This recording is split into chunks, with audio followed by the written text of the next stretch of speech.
శ్రీ వందనూతి మల్లేశ్వర స్వామి దేవాలయం జగమర్ల. ఈ గ్రామం పలమనేరు నుండి 13 కిలోమీటర్ల దూరములో ఉంది. జగమర్ల నుండి 3 కిలోమీటర్ల దూరములో దేవలంపెంట వద్ద అడవిలో ఈ ఆలయం ఉంది.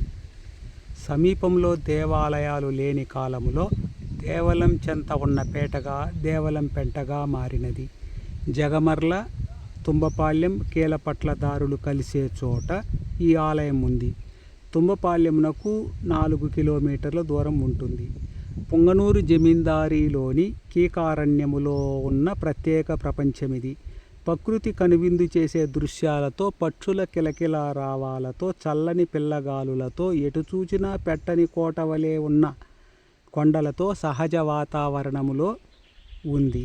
పుంగనూరులో స్థిర నివాసం ఏర్పరచుకున్న రేనాటి చోళ వంశీకులైన కరికాల చోళుడు, ఏకిల దొరలచే క్రీస్తుశకం 840-860 సంవత్సరాల కాలంలో 3 మల్లేశ్వరాలయాలు నిర్మించాడని ప్రతీతి. అందులో యోగ మల్లేశ్వరాలయం ఒకటని తెలుస్తోంది. ఇంకా ఇక్కడ అడవిలో పోతల మల్లేశ్వర, అఖండ మల్లేశ్వర ఆలయాల శిథిలాలు కూడా అడవిలో ఉన్నాయి.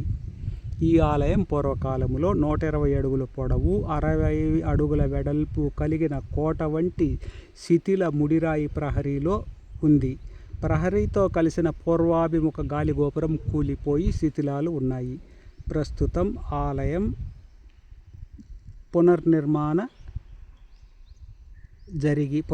పునర్నిర్మాణము జరిగి అద్భుతంగా, సర్వాంగ సుందరంగా నిర్మించబడి ఉంది. 100 నూతుల నుండి తెచ్చిన జలాలతో అభిషేకము చేయుట వలన ఈ మల్లేశ్వర స్వామి వారికి వందనూతి మల్లేశ్వరుడని, ప్రస్తుత కాలంలో వందన మల్లేశ్వరుడని జనం వాడుకలో పిలుస్తారు. ఒకప్పుడు ఈ ఆలయ ప్రాంతం గొప్ప ఆధ్యాత్మిక, వాణిజ్య కేంద్రంగా ఉండేది. తానారుపల్లి, మొగిలేపల్లి, పోతలపల్లి, పడకంటిపల్లి, అడవిగొల్లపల్లి వంటి 12 గ్రామాలు అడవిలో శిథిలమైపోయినవి. ఈ 12 గ్రామాలకు కూడా ఈ గ్రామ ప్రాంతం పేటగా వ్యవహరించబడి అభివృద్ధి చెందినది.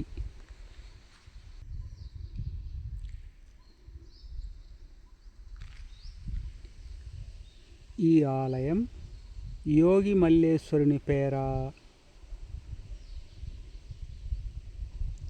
పూజలు అందుకుంటుండట వల్ల ఇక్కడున్న ప్రధాన గ్రామానికి యోగిమల్ల, జోగిమల్ల,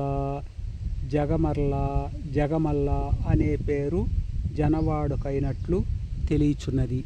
ఏకిల దొరల కాలములో ఈ ఆలయం ఒక్క వెలుగు వెలిగి గొప్ప వాణిజ్య కేంద్రంగా, పరిపాలనా కేంద్రంగా, మొగిలి ఆలయం వలె గొప్ప ఆధ్యాత్మిక కేంద్రంగా వెలసిల్లినట్లు తెలుస్తోంది.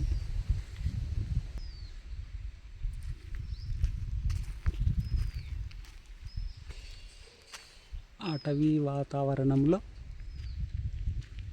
ఈ ఆలయం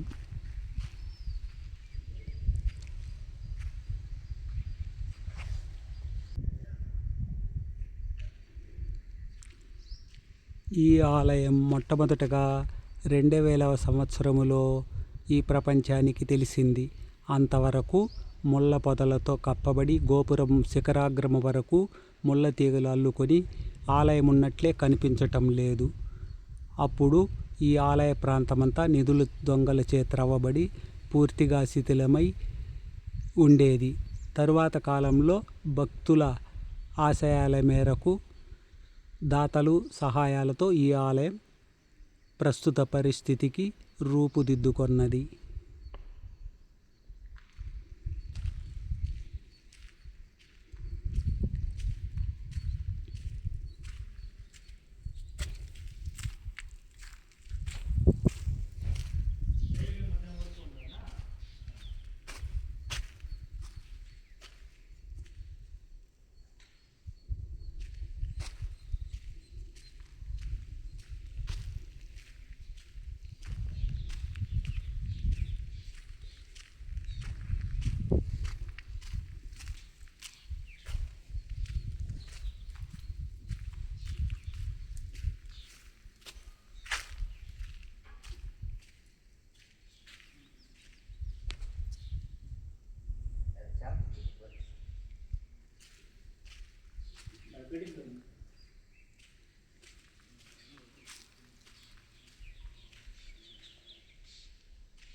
ప్రస్తుతం ఈ ఆలయం 24వ తేదీ 2వ నెల 2025వ తేదీన కుంభాభిషేక ప్రాణ ప్రతిష్టాపన మహోత్సవములు అంగరంగ వైభవంగా జరిగినవి.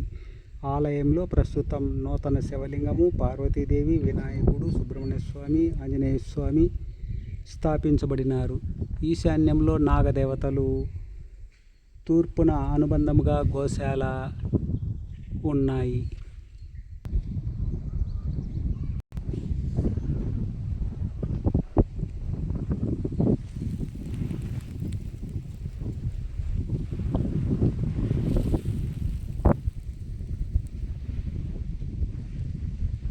పరిసర ప్రాంత అటవీ అందాలు.